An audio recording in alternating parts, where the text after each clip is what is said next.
আসসালামু আলাইকুম বন্ধুরা, কেমন আছেন সবাই? আশা করি সবাই ভালো আছেন। আলহামদুলিল্লাহ, আমিও খুব ভালো আছি আপনাদের দোয়ায়। আজ একটা পালক পনিরের রেসিপি নিয়ে চলে এলাম। চলুন রেসিপিটা শেয়ার করা যাক। আমি এখানে একটা পেঁয়াজ নিয়েছি বড় সাইজের, দুটো টমেটোর, আর এখানে কাজু আর কিশমিশ আর দুটো শুকনো লঙ্কা ভিজুতে দিয়েছি, আর সাথে পালং শাক নিয়েছি। এরপর চলুন আমি পেঁয়াজগুলোকে কেটে নিই।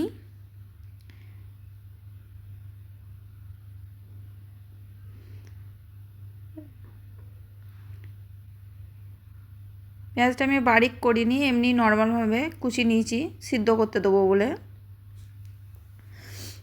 পেঁয়াজটা আমার কুচানো হয়ে গেছে, এবার টমেটোগুলো কুচিয়ে নেব।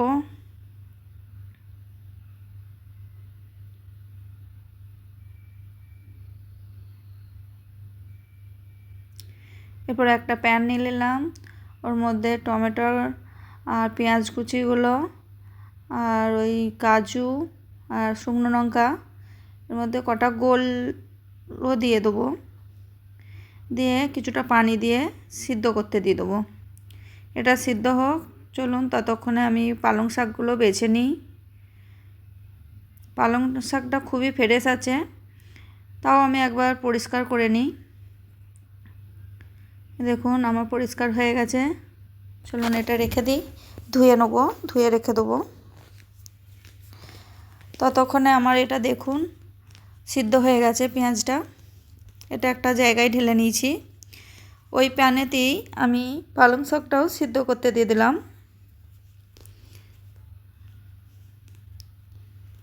এই দেখুন এটাও সিদ্ধ হয়ে গেছে, এটাও আমি ঢেলে নেবো, ঠান্ডা করে নেবো দুটোকেই।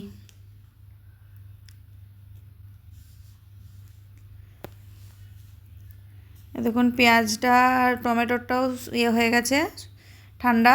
চলুন এটা এবার পিষে নেবো। এর মধ্যে আমি কিছু মশলাও অ্যাড করে দিলাম, তাতে লঙ্কা গুঁড়ো, ধনে গুঁড়ো, জিরে গুঁড়ো, হলুদ গুঁড়ো সব 1 চামচ করে দিয়েছি, কিছুটা আদা চামচও দিয়েছি। তো একটা ফাইন পেস্ট বানিয়ে নেবো। এই দেখুন পেস্টটাও আমার বেনে গেছে। আমি এটা একটা বাটির মধ্যে ঢেলে রাখলাম। দেখুন এটা সাইডে রেখে দিই। ওই মিক্সারের মধ্যেই আমি পালং শাকটাও পিষে নেব।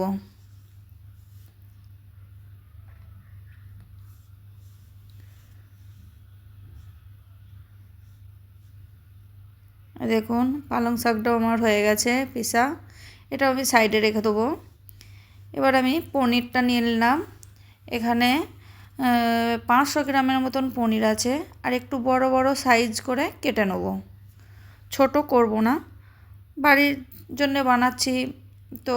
একটু বাচ্চারা পনির খেতে খুবই ভালোবাসে, আমাদের বাচ্চারা তো খুবই পছন্দ করে খেতে। একটু বড় সাইজই রেখেছি। দেখুন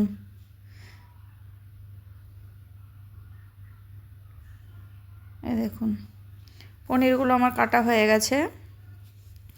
এর মধ্যে আমি কিছু মশলা অ্যাড করব। একটু নুন দিলাম, হলুদ গুঁড়ো আর লঙ্কা গুঁড়ো দিয়ে দিলাম, যেটা হালকা হাত দিয়ে একটু মাখিয়ে নেব।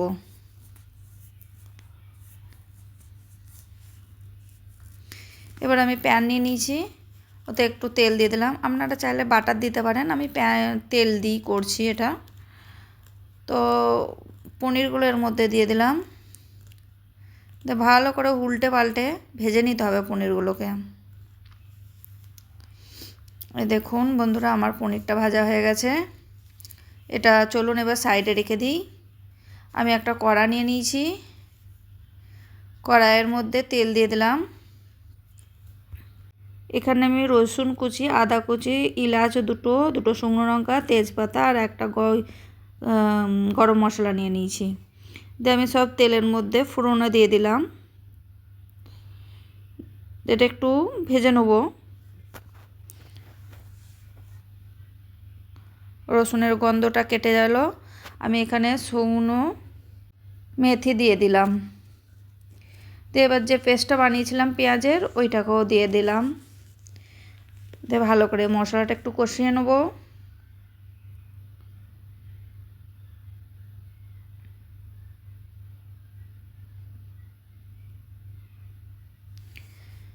আর আমি ওতে কোনো নুন দিইনি, ওই জন্য আমি এতে নুনটা দিয়ে দিলাম। দেখতেই পাচ্ছেন মশলাটা আমার কষানো হয়ে গেছে। এবার যে পালকের পেস্টটা বানিয়েছিলাম ওইটাও ঢেলে দেবো এর মধ্যে। দেখুন, এবার ভালো করে আবার কষিয়ে নেব।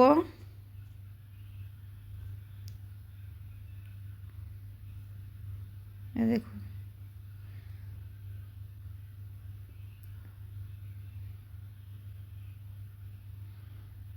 এখানে আমি একটু পালক পনিরের মশলা দিয়ে দিলাম,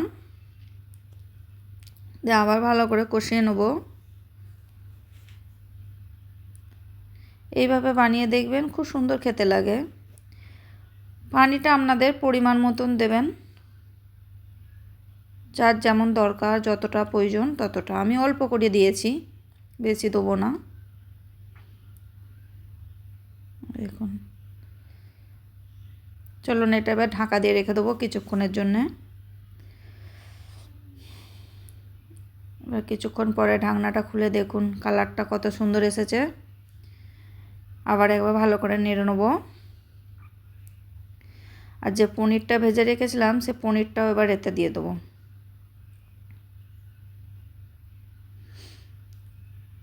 আবার ভালো করে একটু নেড়ে নেব।